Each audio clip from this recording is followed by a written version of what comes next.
Good morning प्यारे बच्चों. I am Lakhan Kumar, your physics teacher. Today we will discuss about the chapter 9 of your physics book, that is mechanical properties of solids. Let we read about it. First, what is solid? A solid is that the state of matter in which its constituent atom or molecules are held strongly at the position of minimum potential energy and it has a definite shape and volume.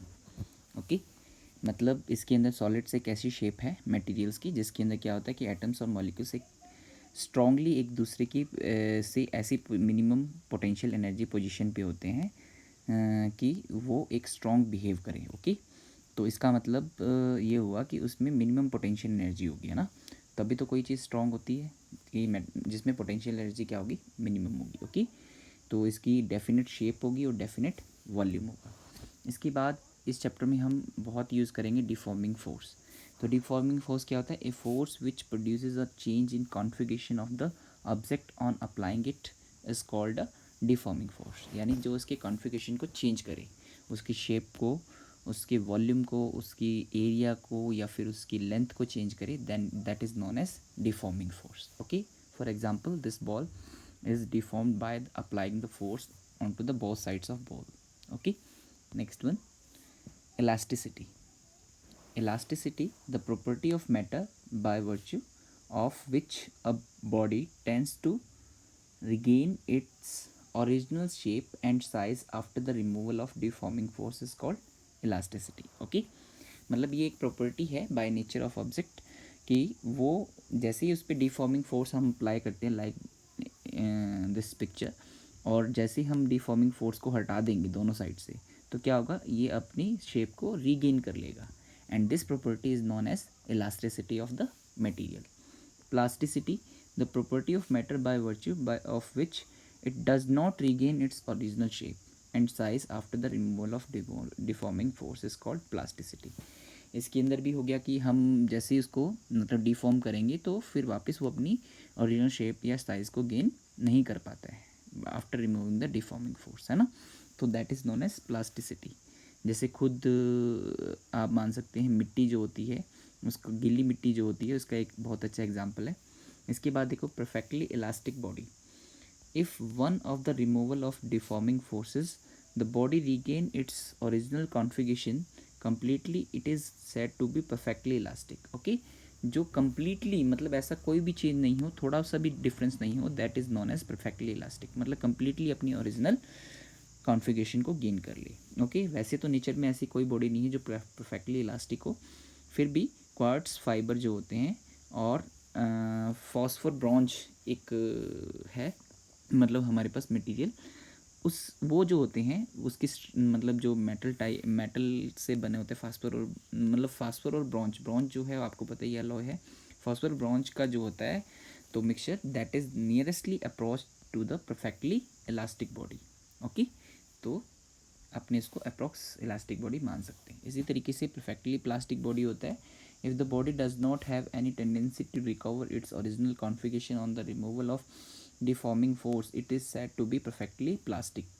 Okay, called मतलब plastic. Okay, paraffin wax, wet clay are the nearest approach to the perfectly elastic plastic body. Okay, practically there is no material which is either perfectly elastic or perfectly plastic. Okay ये चीज़ याद रखना कि ऐसी कोई practical object नहीं है जो परफेक्टली इलास्टिक और परफेक्टली प्लास्टिक हो. ओके मतलब कभी भी ऐसी चीज़ पॉसिबल नहीं है. परफेक्टली प्लास्टिक बॉडी क्या होगी, जो अपनी ओरिजिनल कॉन्फ़िगरेशन को गेन करने की बिल्कुल भी कोशिश नहीं करता, मतलब अपनी जिस शेप में उसको मोल्ड कर दिया उसी चीज़ में रहेगी.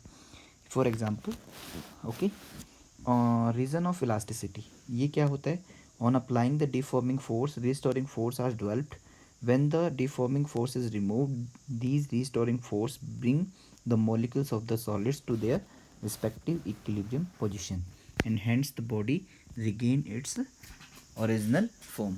Okay, कि मतलब क्या होता है कि जब हम किसी बॉडी के ऊपर डिफॉर्मिंग फोर्सेस लगाते हैं तो वो उसके अंदर रिस्टोरिंग फोर्स जनरेट होता है जो कि क्या करेगा, उसको जैसे स्प्रिंग को खींचना होता है तो रिस्टोरिंग फोर्स जो है मतलब उसमें जनरेट होगा, जिसकी वजह से जैसे ही हम डिफॉर्मिंग फोर्स रिमूव करेंगे तो रिस्टोरिंग फोर्सेस की वजह से उसके मॉलिक्यूल्स वापस अपनी उसी इक्विलिब्रियम पोजीशन को गेन कर लेंगे। That is the reason of elasticity. इसको हम समझेंगे आगे। इलास्टिक लिमिट या इलास्टिसिटी लिमिट क्या होती है? The maximum deforming force up to which a body retain its property of elasticity is called elastic limit of material of body. Okay, तो elastic limit क्या होगी कि मतलब जिस लिमिट तक हम डिफॉर्मिंग फोर्स उसके ऊपर लगाते रहें और वो वापस अपनी पोजीशन को गेन करता रहे, यानी अपनी इलास्टिसिटी प्रॉपर्टी को मेंटेन रखे, तो उसको इलास्टिसिटी लिमिट बोलेंगे। कुछ लिमिट के बाद क्या होता है कि वो इलास्टिक बिहेवियर छोड़ देती है ना। फॉर एग्जांपल स्प्रिंग, अगर छोटा स्प्रिंग लोगे तो आप उसको थोड़ा थोड़ा खींचोगे तो वापस गेन कर लेगा, लेकिन ज़्यादा खींच दोगे तो वो एक वायर में कन्वर्ट हो जाएगा।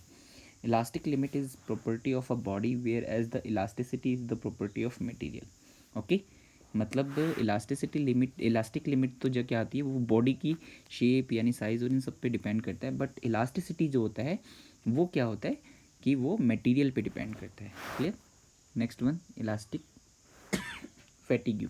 Okay, the temporary loss of the elastic property because of the action of repeated alternating deforming forces is called elastic fatigue. Okay, मतलब ये आपको पता ही होगा कि ज़्यादा हम किसी चीज़ को बार बार अगर हम उसको डिफॉर्म करते रहें और वो अपनी इनिशियल पोजीशन को गेन करता रहे तो कुछ टाइम बाद क्या होगा कि वो गेन करना छोड़ देगा। जैसे इलास्टिक रबड़ होता है, उसको बार बार हर रोज़ आप खींचोगे तो एक टाइम ऐसा होगा कि उसकी शेप चेंज हो जाएगी। Okay, it is due to this reason. क्या किस रीज़न की वजह से, मतलब इस रीज़न की वजह से क्या क्या चीज़ें होती हैं डेली लाइफ में वो देख लेते हैं। Bridges are declared unsafe after a long time of their use. Okay, मतलब ब्रिजेस जो होते हैं वो कुछ टाइम के बाद, देखो इसके अंदर भी क्या होता है कि ब्रिजेस काफ़ी सारा लोड होल्ड करके रखते हैं ना, तो इसका मतलब क्या हो गया कि बार बार उसके ऊपर क्या हो रहा है, डिफॉर्मिंग फोर्स अप्लाई हो रहा है।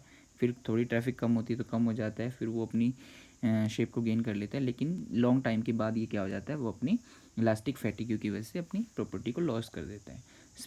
Spring balance show wrong readings after they have been use for a long time. Spring balance भी अगर हम ज़्यादा यूज़ करें, स्प्रिंग बैलेंस अभी हम प्रैक्टिकल करेंगे जब पता लगेगा आपको, तो वो भी रॉन्ग रीडिंग्स शो करने लग जाता है लॉन्ग टाइम के बाद।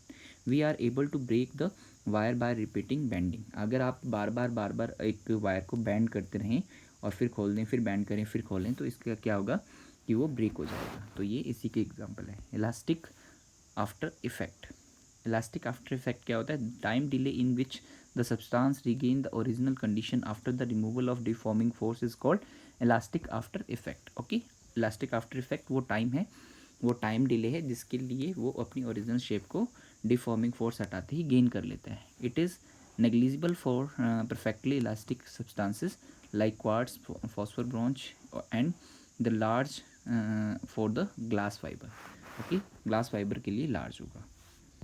Next one, elastic behaviour of solid. Okay, इसको समझने के लिए हमने एक स्प्रिंग बॉल मॉडल लिया है। ये स्प्रिंग बॉल मॉडल है, इसमें हमने बहुत सारी बॉल्स ली है जिसको एक क्यूब की शेप में हमने स्प्रिंग से अटैच किया है ना। तो इसमें क्या होता है, सॉलिड की जब हम स्ट्रक्चर पढ़ते हैं तो each atom and molecules surrounded with the neighboring atom or molecule. Okay, these are the bounded together by the inter atomic or intermolecular forces. Okay, and the stay in a stable equilibrium position. Okay, एक position में वो stable रहते हैं।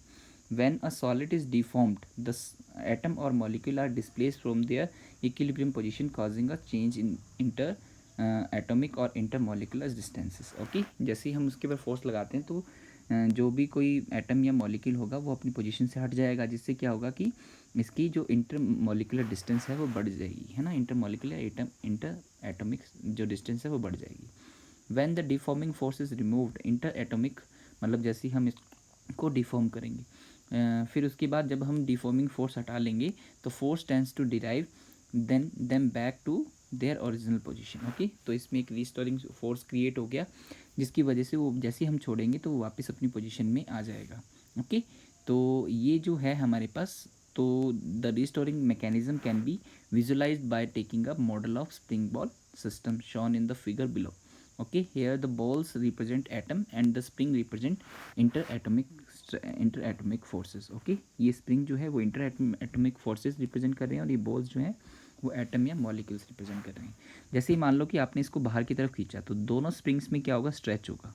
Okay, तो stretch होने की वजह से जैसे ही आप इसका डिफॉर्मिंग फोर्स हटा दोगे तो क्या होगा कि ये अपनी स्प्रिंग की स्ट्रेचिंग होने की वजह से इसमें रिस्टोरिंग फोर्स क्रिएट हुआ जो इसको वापस ले लेगा अंदर की तरफ। ओके, इक्विलिब्रियम पोजीशन में ले जाने का ट्राई करेगा। क्लियर? तो यही इसका इलास्टिक बिहेवियर होने का रीज़न है। क्लियर सॉलिड्स में। Next one, stress. स्ट्रेस क्या होता है? The internal restoring force acting पर unit area of the cross section of the deforming body is called stress.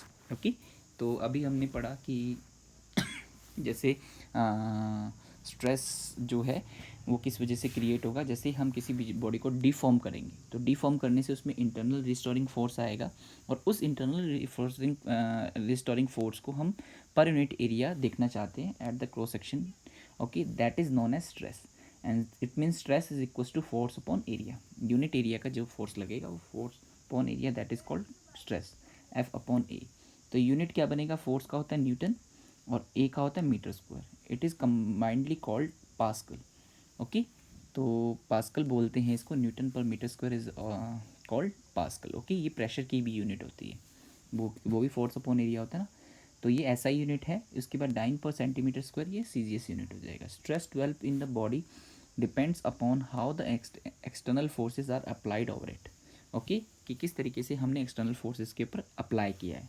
और on the basis of there are two types of stress, normal and shear और tangential stress. Okay, दो type के होते हैं। सबसे पहले normal stress.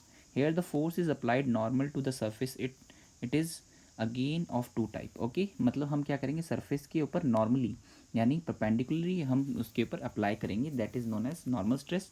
ये भी आगे दो टाइप का होता है, एक लॉन्गिट्यूडनल और एक बल्क और वॉल्यूम स्ट्रेस। तो लॉन्गिट्यूडनल स्ट्रेस क्या होता है? Deforming force is applied parallel to the length and causes increase in length. Okay, मतलब अगर हम उसकी लेंथ के अलॉन्ग, जैसे ये कोई हमारे पास लेंथ है, इसके अलॉन्ग अगर फोर्स एक्सर्ट करेंगे तो इसमें जो स्ट्रेस जनरेट होगा that is known as longitudinal stress.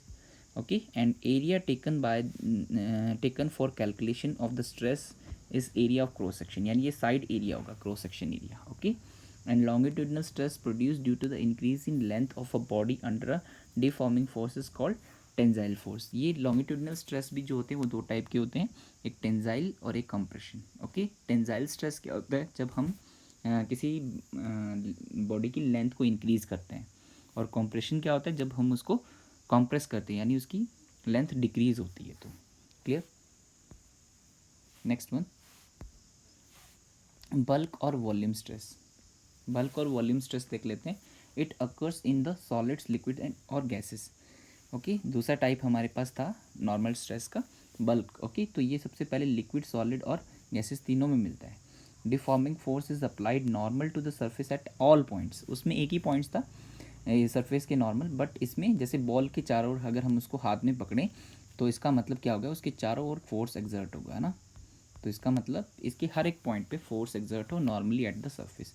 It is equals to the change in pressure because the change in pressure is responsible for the change in volume. Okay, यहाँ पर जो force है हम लगा रहे हैं वो चेंज इन प्रेशर के अकॉर्डिंग ले सकते हैं, क्योंकि यहाँ पर बॉल से को दबाने से उसका वॉल्यूम जो है वो चेंज हो रहा है। तो वॉल्यूम चेंज होने का के लिए कौन रिस्पॉन्सिबल है? Pressure, change in pressure.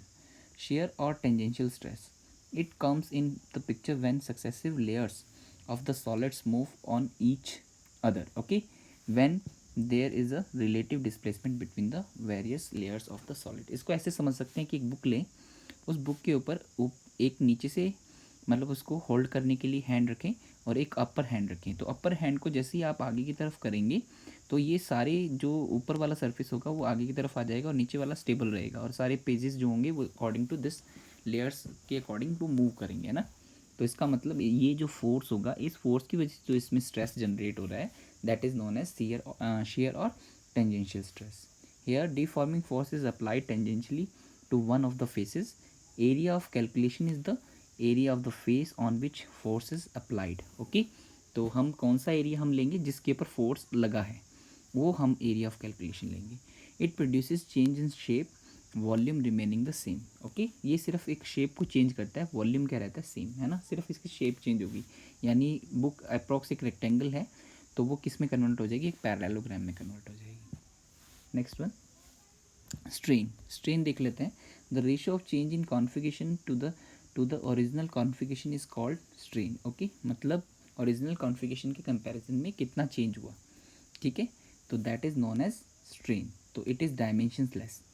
Okay, मतलब इसकी कोई डायमेंशंस नहीं होती, कोई यूनिट नहीं होती। क्यों नहीं होती? क्योंकि हम ऊपर चेंज इन कॉन्फ़िगरेशन ले रहे हैं और अपॉन ओरिजिनल कॉन्फ़िगरेशन ले रहे हैं। तो इसका एक एग्जांपल देख लेते हैं, लीनियर स्ट्रेन। ठीक है, ये टाइप ऑफ स्ट्रेन है वैसे तो, इसी में समझ में आ जाएगा कि क्यों यूनिट लेस है, ये क्यों डायमेंशंस लेस। लीनियर स्ट्रेन क्या होता है? Is equal to change in to length upon original length. Okay, मतलब ये इसका फॉर्मूला हो गया। तो चेंज इन टू लेंथ हो गया डेल्टा एल और ओरिजिनल लेंथ हो गया एल। ठीक है, तो अब आपको पता है कि चेंज इनटू लेंथ भी मीटर में होगा और ओरिजिनल लेंथ भी मीटर में होगा, तो मीटर से metre cancel out, it is unit less और डायमेंशन लेस भी हो ही गया। Linear strain is in the direction of deforming force is called longitudinal strain and the in the direction perpendicular to the force is called lateral strain. Okay, इसका एक example बताता हूँ। ये क्या कह रहा है कि जैसे हमने ये एक कोई सिलेंड्रिकल शेप या वायर कुछ लिया, इसको यहाँ से स्ट्रेच किया और यहाँ से स्ट्रेच किया, तो ये जो है इसकी लेंथ जो होगी वो कुछ एक डेल्टा एल या डेल्टा से हम मतलब क्या हो जाएगी, इंक्रीज़ हो जाएगी। तो इसको तो हम बोलेंगे लॉन्गिट्यूडिनल स्ट्रेन। लेकिन इसका डायमीटर क्या हो जाएगा, कम। डायमीटर कम होने से इसका मतलब ये जो मतलब चेंज आ रहा है वो इस फोर्स के परपेंडिकुलर आ रहा है, इस फोर्स के परपेंडिकुलर। तो इसको हम बोलेंगे लेटरल स्ट्रेन, इसको हम बोलेंगे lateral strain. Clear? Next one, volumetric strain. Volumetric strain change in to volume upon original volume. Okay, तो दिख ही रहा है आपको, जैसे चारों तरफ से फोर्स लगेगा तो वॉल्यूम चेंज हो जाएगा क्योंकि शेप जो है वो स्मॉल हो गई है।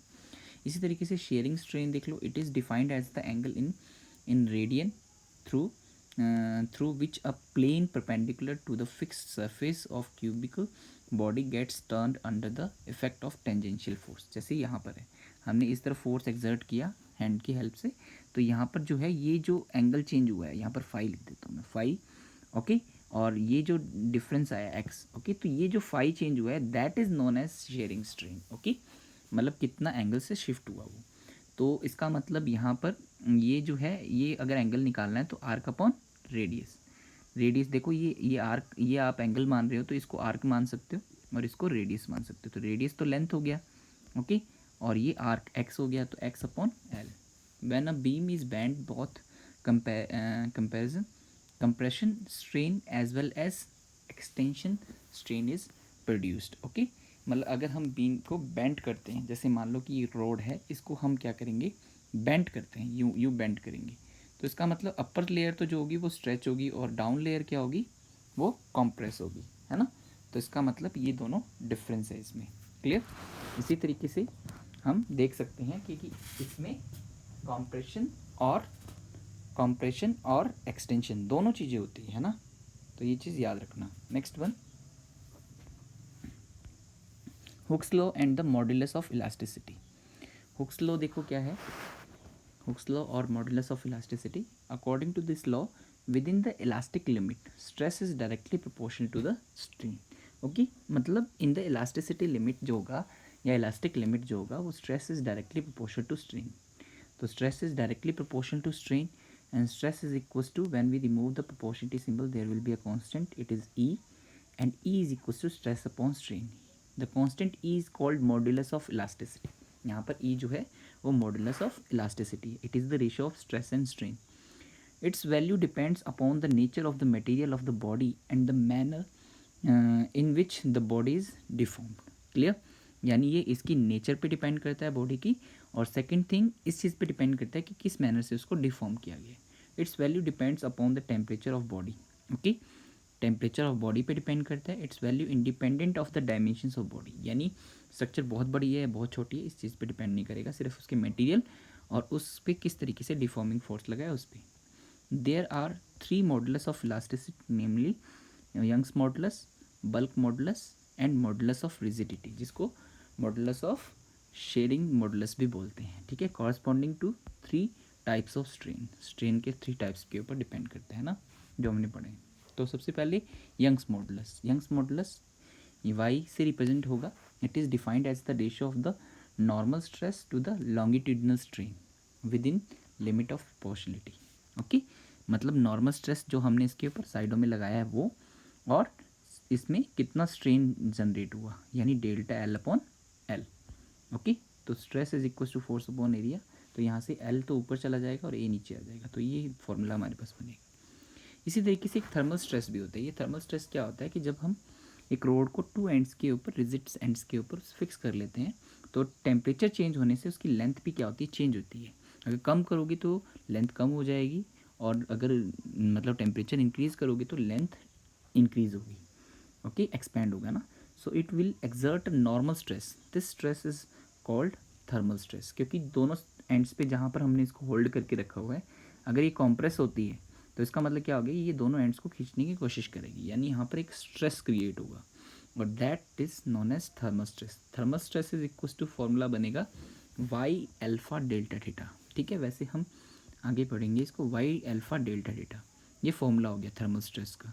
ये अल्फ़ा क्या है यहाँ पर, वाई तो यंग्स मॉडुलस हो गया, delta data change in temperature, और फोर्स प्रोड्यूस बाय दिस, तो आपको पता ही है कि अगर स्ट्रेस निकाल लिया तो स्ट्रेस मल्टीप्लाई विद फोर्स, क्योंकि force upon area is equal to stress होता है, तो stress into area is equal to force, तो स्ट्रेस जो भी है उसको एरिया से मल्टीप्लाई कर दिया।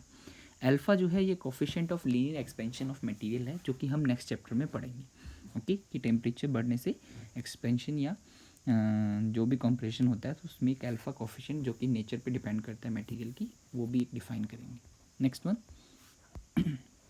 बल्क मॉडुलस, के से रिप्रेजेंट करते हैं इसको, the ratio of normal stress to the volumetric strain within the limits of elasticity called as bulk modulus. Okay, यानी हम क्या करेंगे कि नॉर्मल स्ट्रेस और वॉल्यूमेट्रिक स्ट्रेन का सेकेंड टाइप जो था स्ट्रेन का, उन दोनों को डिवाइड करेंगे। क्लियर, तो that is known as bulk modulus denoted by K आ गया, और K is equal to normal stress, इसका मतलब एफ अपॉन ए, और वॉल्यूमेट्रिक स्ट्रेस क्या होता है, डेल्टा वी अपॉन वी। अगर कम हो रहा है, वॉल्यूम डिक्रीज हो रहा है, तो नेगेटिव सिंबल आ जाएगा, तो वी ऊपर ए नीचे, तो ये फॉर्मूला बन जाएगा। Here P increase in pressure, V volume original volume, delta V change in volume, क्योंकि इंक्रीज प्रेशर हो रहा है तो वॉल्यूम डिक्रीज होगा, इसलिए नेगेटिव सिंबल यूज़ किया है। The reciprocal of the bulk modulus is called compressibility. Okay, मतलब कितना कोई चीज़ कॉम्प्रेस हो सकता है, उसकी ability. Compressibility is equal to 1/k, तो इसका उल्टा कर दिया, इसका रेसिप्रोकल कर दिया। ऐसा यूनिट ऑफ कंप्रेसिबिलिटी, अब देखो मैं बता देता हूँ, मॉडुलस का सेम वही यूनिट होता है जो स्ट्रेस का होता है, क्योंकि स्ट्रेस स्ट्रेन तो यूनिटलेस है, तो इसका तो होता है न्यूटन पर मीटर स्क्वायर, तो यही किसका बनेगा, मॉडुलस। कोई भी टाइप का मॉडुलस हो उसका न्यूटन पर मीटर स्क्वायर, तो इसका जस्ट अपोजिट क्या हो जाएगा, कंप्रेसिबिलिटी, के का जस्ट अपोजिट है, तो न्यूटन इनवर्स मीटर स्क्वायर, और सी जी एस आ जाएगा डाइन इनवर्स सेंटीमीटर स्क्वायर।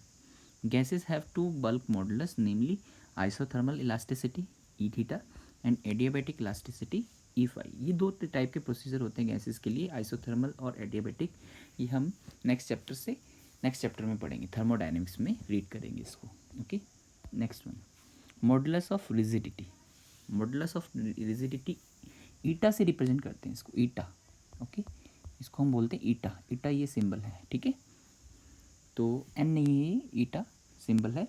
और ये हमारे पास थर्ड टाइप हो गया, within the limits of the second third type हो गई, the within the limits of proportionality the ratio of the tangential stress to the shearing strain is called as modulus of rigidity. Okay, तो third type का जो हमारे पास strain था उसके basis पे।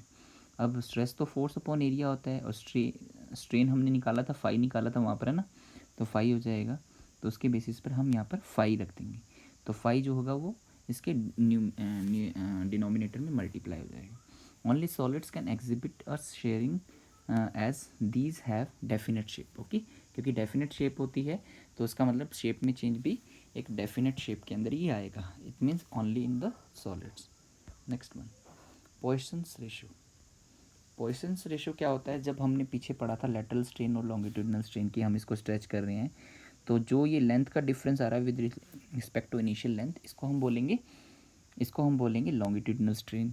और जो इसके परपेंडिकुलर फोर्स के परपेंडिकुलर जो डायमीटर या रेडियस में डिफरेंस आ रहा है, तो उसको हम बोलेंगे lateral strain. Okay, and Poisson ratio is the ratio of lateral strain and longitudinal strain. Okay, तो यहाँ से हम दोनों का निकाल सकते हैं। तो इसका अगर मान लो कि लेटरल स्ट्रेन हमारे पास डेल्टा डी अपॉन डायमीटर के अकॉर्डिंग ले रहे हैं, तो डेल्टा डी अपॉन डी हो जाएगा। लॉन्गिट्यूडिनल स्ट्रेन हमारे पास क्या है, डेल्टा एल अपॉन एल, तो इसका मतलब क्या आ जाएगा, delta D into L upon D into delta L, ये आ जाएगा। Clear. Next one, factors affecting elasticity. Okay, क्या क्या चीज़ें इफेक्ट करेगी इसको? हैमरिंग और rolling and rolling. These result in increases in the elasticity of material. Okay, किसी चीज़ को हैमर करते हैं, किसी चीज़ को रोल करते हैं तो उसकी इलास्टिसिटी इफेक्ट होती है. Annealing. Annealing results is decreases in the elasticity of material. Hammering और इससे तो इंक्रीज़ होता है और ये इससे डिक्रीज़ होता है. ये क्या होता है एनलिंग? एनलिंग क्या होता है कि किसी भी चीज़ को हमने क्या किया, टेम्परेचर दे के मेल्ट, मान लो मेटल है, मेटल को मेल्ट कर लिया और वापस हम क्या कर रहे हैं, उसको डीफॉर्म हो गया वो, और वापस हम उसको वापस क्या कर रहे हैं, ओरिजिनल स्टेट में आने दे रहे हैं. तो ऐसा बार बार हम करेंगे कि उसको मतलब बार बार उसको मतलब टेम्परेचर दे के उसका शेप चेंज कर लिया और वापस आने दिया. जैसे लेंथ जो होता है गर्म करने से मेटल का इंक्रीज़ होता है, तो हमने टेम्परेचर इंक्रीज़ करके उसकी लेंथ इंक्रीज़ कर ली और वापस उसको वापस आने दिया, मतलब टेम्परेचर डिक्रीज़ करके. तो इससे क्या होगा, उसकी इलास्टिसिटी जो होगी, प्रॉपर्टी डिक्रीज़ होगी. Temperature. Elasticity decreases with the rise in temperature but the elasticity of inward steel alloy, okay, does not change with the change in temperature. तो ये प्रैक्टिकली है कि अलॉय की जो होती है वो टेम्परेचर के साथ इलास्टिसिटी चेंज नहीं होती, बट जो नॉर्मल मटेरियल होते हैं वो इलास्टिसिटी डिक्रीज़ होती है टेम्परेचर इंक्रीज़ होने से. Impurities. The type of effect depends upon the nature of the impurities present in the material. Okay, ये मतलब हो सकता है कि उससे बढ़ भी जाए, हो सकता है कि उससे कम भी हो जाए. ये उसकी नेचर पे डिपेंड करता है कि किस टाइप की इम्प्योरिटी हम उस मटेरियल में मिक्स कर रहे हैं. Next one, stress strain curve. Okay, तो इम्पोर्टेंट टॉपिक है इस चैप्टर का कि जिसमें हम क्या कहते हैं कि स्ट्रेस और स्ट्रेन, हम किसी चीज़ पे स्ट्रेस अप्लाई कर रहे हैं और उसका स्ट्रेन भी बढ़ता जाएगा. ये पता है ना, जितना ज़्यादा स्ट्रेस बढ़ेगा उतना ज़्यादा स्ट्रेन बढ़ेगा. तो स्ट्रेस बढ़ने के साथ साथ स्ट्रेन बढ़ रहा है, तो इसमें कर्व ड्रॉ कर रहे हैं. तो curve is according to the figure. When the strain is small, region OP, okay, यहाँ से लेकर यहाँ तक, okay, stress is directly proportional to strain. This is the reason where the so called Hooke's law is obeyed. Okay, क्योंकि यहाँ पर यहाँ तक जो है वो डायरेक्टली प्रोपोर्शनल का सिंबल आ रहा है. Okay, and the point P is called limit of proportionality. P जो है यहाँ तक उसकी इलास्टिसिटी लिमिट है. And the slope of line OP gives the Young's modulus. क्योंकि अगर हम यहाँ पर हम एक वायर के लिए सपोज कर रहे हैं तो यंग्स मॉडुलस देगा. तो material of wire is equals to Y is equals to tan theta, क्योंकि स्लोप हम टेन थीटा से निकालते हैं. Point E known as elastic limit और यील्ड पॉइंट. ओके, यहाँ पर E जो है, ओके, यहाँ पर ये प्रोपोर्शनलिटी पॉइंट हो गया, ये इसकी लिमिट हो गई. ओके, तो ये यील्ड पॉइंट या इलास्टिक लिमिट भी बोलते हैं. बिटवीन E एंड A जो है वो स्ट्रेन इंक्रीज़ होने से, स्ट्रेन जो है वो ज़्यादा इंक्रीज़ होता है स्मॉल स्ट्रेस के इंक्रीज़ होने से, मतलब स्ट्रेन ज़्यादा इंक्रीज़ होगा. इसके बाद the reason EABC represent the plastic behaviour of the material of wire. ये सारा प्लास्टिक रीज़न है. ओके, पहले वाला इलास्टिक रीज़न था और बाद वाला प्लास्टिक रीज़न है. C जो है वो इसका ब्रेकिंग पॉइंट है, यानी जहाँ पर सारी चीज़ें ख़त्म हो जाती है तो वो लास्ट में वायर ब्रेक हो सकता है. तो यहाँ पर लिखा नहीं हुआ, तो C is breaking point. Next one, अब स्ट्रेस स्ट्रेन कर्व के बेसिस पर हम डिफरेंट मटेरियल के लिए कर्व ड्रॉ कर सकते हैं. तो सबसे पहला हमारा टाइप आता है brittle material. Okay, the plastic region between E and C is small. Okay, मतलब इसका प्लास्टिक रीजन बहुत कम होगा और it will break soon after the elastic limit is closed. Okay, मतलब ये बहुत ही जल्दी क्या हो जाएगी, टूट जाएगी. इसका एग्जांपल ग्लास ले सकते हो. ओके, क्योंकि इसका प्लास्टिक रीजन नहीं है तो इसका मतलब क्या हो जाएगा कि बहुत ही जल्दी क्या हो जाएगा, टूट जाएगा. मतलब जैसे ही आप इसकी इलास्टिसिटी लिमिट से बाहर जाएंगे टूट जाएगा. इसके बाद देखो डक्टाइल मटेरियल. ओके, डक्टाइल के लिए आपने पहले ही पढ़ा है. The material on this type have a good plastic range and such material can be easily changed into the different shape and can be drawn into the thin wires. Okay, तो इसका plastic region बहुत बड़ा है, तो इसका मतलब ये easily क्या होगा, किसी भी शेप में चेंज कर सकते हैं क्योंकि बहुत ज़्यादा खींचा जा सकता है इसको. तो डक्टाइल मेटल्स जो होती हैं वो ज़्यादातर डक्टाइल होती हैं. इसके अंदर मोस्ट डक्टाइल मेटल कौन सी है, गोल्ड. ओके, तो ये इसके एग्जांपल्स हो गए. उसको वायर्स में भी कन्वर्ट किया जा सकता है. उसके बाद है elastomers. For the elastomers the strain produce is much larger than the stress. Okay, मतलब स्ट्रेस थोड़ा लगाओगे तो स्ट्रेन बहुत ज़्यादा प्रोड्यूस होगा. Such materials have no plastic range and the breaking point lies very close to the elastic limit. मतलब इनका plastic reason होता ही नहीं है. जैसे ही ये इलास्टिक लिमिट से बाहर निकले ये टूट जाएंगे। ओके, इसका एग्जांपल इलास्टिक रबड़ ले सकते हो जो अपनी डेली लाइफ में यूज़ करते हैं। ज़्यादा खींच दिया तो इसका मतलब वो टूट जाएगा, बट उसकी शेप वैसी वैसी बनी रहेगी जब तक इलास्टिसिटी लिमिट में चल रही है। Next one, potential energy in wire due to the elasticity and the energy per unit volume. Okay, elasticity की वजह से कितनी पोटेंशियल एनर्जी इसमें स्टोर होती है। मान लो हमने किसी वायर को स्ट्रेच किया तो उसके अंदर यंग्स मॉडुलस बनता है y is equal to F upon A. ये हमने किया था ना पीछे, F upon A upon change into length with respect to initial length, यानी लॉन्गिट्यूडिनल स्ट्रेन। ओके, तो एल ऊपर चला जाएगा और स्मॉल एल नीचे, चेंज इनटू लेंथ हमने एल लिया है, ये आ जाएगा। Where F is the force needed to stretch the wire length L and A is the cross section area, L is the change into length. Okay, तो यहाँ से f निकालोगे तो ये आ जाएगा, the work done by the force in stretching the wire is stored in the wire as potential energy. तो work done हम निकाले थे पहले, स्मॉल वर्क डन, क्योंकि जैसे से हम ज़्यादा स्ट्रेच करेंगे तो स्ट्रेन बढ़ेगा, स्ट्रेस बढ़ेगा, है ना। तो इसका मतलब फोर्स वेरिएबल है, तो स्मॉल लेंथ के लिए हमने ले लिया, फिर हमने दोनों साइड पे इंटीग्रेशन कर दिया, तो टोटल w आ जाएगा इंटीग्रेशन।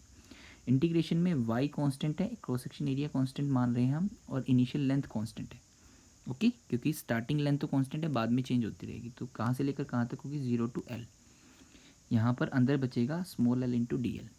अब इसका इंटीग्रेशन कर देंगे, तो इंटीग्रेशन जैसे ही आप l का करोगे डी एल की रिस्पेक्ट में, तो एल स्क्वायर बाई 2 आ जाएगा, और upper limit minus lower limit जैसे आप पुट करोगे तो ये वैल्यू आ जाएगा।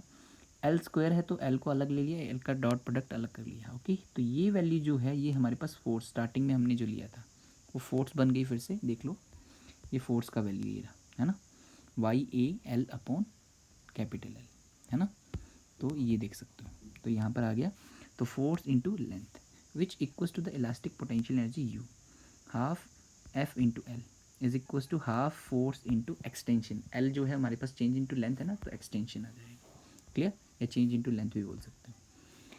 अब अगर हम यूनिट वॉल्यूम में पोटेंशियल एनर्जी निकालना चाहते हैं तो हम इसको v से डिवाइड कर देंगे, v से डिवाइड करेंगे, जो भी हमारे पास हाफ एफ इंटू एल आया था उसको v से डिवाइड कर दिया। अब f का वैल्यू जैसे ही हमने पुट किया और ये वैल्यू हमारे पास आ गया, ओके, तो हमारे पास एफ एल अपॉन ए इंटू एल। यहाँ पर हमने क्या किया है कि ये जो वॉल्यूम है इसका वैल्यू रख दिया ए इंटू एल, तो यहाँ पर भी वॉल्यूम की जगह चेंज हो जाएगा, ए इंटू एल आ जाएगा।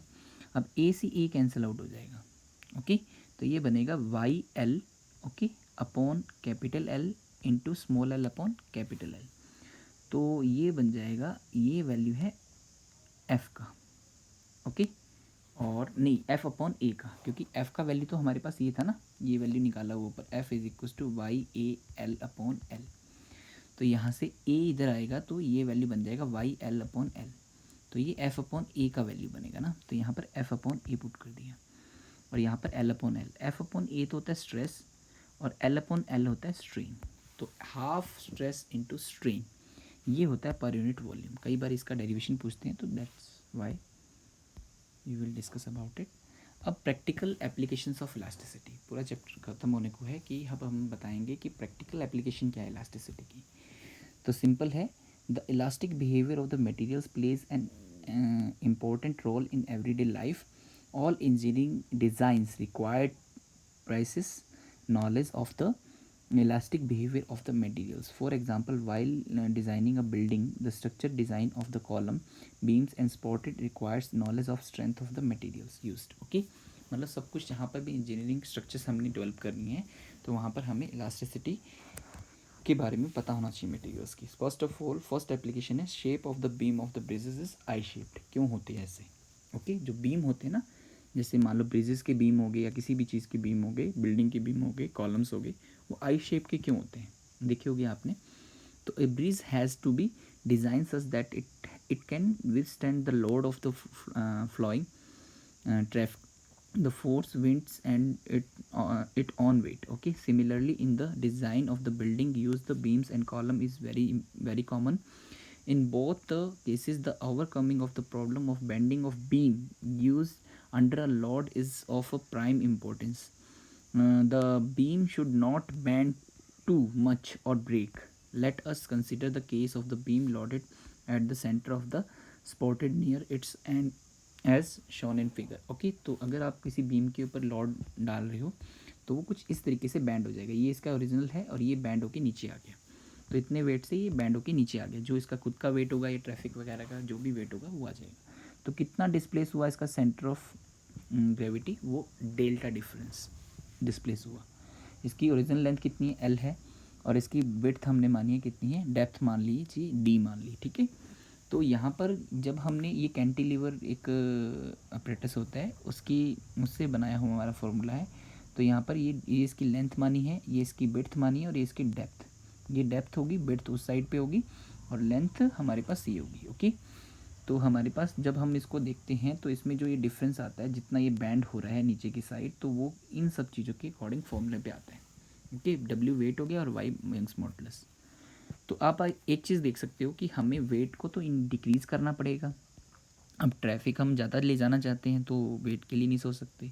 लेंथ को भी कम करना पड़ेगा, लेंथ कम करेंगे तो कैसे चलेगा, ब्रिजेस ज़्यादा लॉन्ग नहीं होंगे। या फिर बी को इंक्रीज़ करना पड़ेगा, ओके, और डी को इंक्रीज़ करना पड़ेगा, यानी विड्थ बढ़ाएं और उसकी डेप्थ बढ़ाएं। तो इसके बढ़ाने से क्या होगा, यंग्स मॉडुलस वाला लेना चाहिए, ये तो हो ही गया। Depression can be decrease more efficiently by increasing the depth क्योंकि डेप्थ की क्यूब आ रही है ना, तो इसका मतलब ज़्यादा, थोड़ी सी भी ज़्यादा इंक्रीज़ कर दोगे तो डेल्टा बहुत ज़्यादा इंक्रीज़ कर दोगे तो डेल्टा बहुत ज़्यादा कम हो जाएगा। तो इसका मतलब डेप्थ इंक्रीज़ करेंगे, बट इससे क्या होगा कि उसकी टेंडेंसी तो वो हो जाएगी कि वेट वो हो जाएगा कि मतलब उसको होल्ड कर लेगा, लेकिन अब वेट ज़्यादा हो जाएगा उसका, इसका खुद का, क्योंकि डेप्थ बढ़ाओगे तो मटेरियल ज़्यादा आएगा तो इसका खुद का वेट ज़्यादा हो जाएगा, ज़्यादा ट्रैफिक को होल्ड नहीं कर पाएगा तो इसमें ज़्यादा बेंट आएगा। तो हम क्या करेंगे, डेप्थ उतनी रहे तो साइड में से मटेरियल कट कर देंगे, तो सामने से जब हम देखेंगे तो ये इस तरीके से डेप्थ दिखेगा, लेकिन जैसे ही हम इस मटेरियल को इतना इतना ऐसे कट कर देंगे, ठीक है, तो ऐसे कट कर देंगे तो ये मटेरियल निकाल देंगे, ये मटेरियल निकाल देंगे, तो ये आई शेप आ जाएगी गर्डर की, है ना, ये आई शेप आ जाएगी बीम की। ओके, तो इसका मतलब डेप्थ उतनी रही लेकिन उसका मटेरियल निकालने से उसका खुद का वेट कम हो गया, तो इसका मतलब आई शेप हम उसको बनाएंगे, जिससे क्या हो गया, उसकी एफिशिएंसी बढ़ जाएगी और वो ज़्यादा क्या हो जाएगा, ज़्यादा स्ट्रेंथ का बनेगा और कॉस्ट भी कम हो जाएगी, क्योंकि मटेरियल हमने मेटल निकाल लिया उसमें से, तो कॉस्ट भी कम हो जाएगी। Next one, the thickness of the metallic rope used in the crane. Okay, मतलब हम जो क्रेन है उसमें मेटेलिक रॉप यूज़ करते हैं, मेटल की रॉप यूज़ करते हैं, तो उसकी थिकनेस कितनी होनी चाहिए। तो उसके लिए हमने देखा है, decide on the basis of the elastic limit on the of the material of the rope and the factor of safety. Suppose in a crane the rope made of steel used to lift a load up of 10 raised power 4 kg, 10 raised power 4 that means 10,000 kg, यानी ये 10 metric ton हो गया, 10 metric ton, इतनी ton मतलब इतना load उठाने के लिए बनाना है।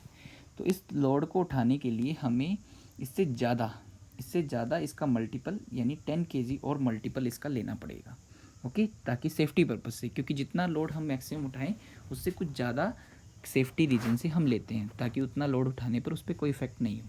तो इसका मतलब हमें कितना लेना पड़ेगा, 10⁵ kg, ओके, और 10⁵ kg के अकॉर्डिंग फोर्स कितना होगा, क्योंकि हमें पता है कि जब किसी चीज़ को लिफ्ट करते हैं तो उसके पे फोर्स लगता है mg, तो m मास हो गया 10⁵ kg and 9.8 is the gravity acceleration is applied on it. If r is the radius of rope then the maximum stress is equals to क्या होता है, फोर्स अपॉन एरिया क्या बनेगा वायर का, पाई आर स्क्वायर, ओके, तो यहाँ पर बन जाएगा pi R square, M G upon pi R square, ये बन जाएगा, तो एम जी हो गया और पाई आर स्क्वायर आ जाएगा। Now the maximum stress must be not be exceed of the breaking stress और even the elastic limit of the steel, मतलब स्टील की इलास्टिक लिमिट से ज़्यादा नहीं होना चाहिए वरना वो टूट जाएगा। तो इलास्टिक लिमिट हमने कितनी है, 20 × 10⁻⁷, 20 × 10⁻⁷ न्यूटन पर मीटर स्क्वायर। तो ये वैल्यू जैसे इसमें पुट करोगे तो आर के लिए कैलकुलेट कर सकते हो अब इसको, तो आर आएगा अप्रोक्स 33.2 सेंटीमीटर, इतनी थिकनेस होनी चाहिए। अब इतनी ज़्यादा थिकनेस का जब आप वायर लोगे तो वो तो एक रोड बन जाएगा, है ना, क्योंकि मेटल का बना है।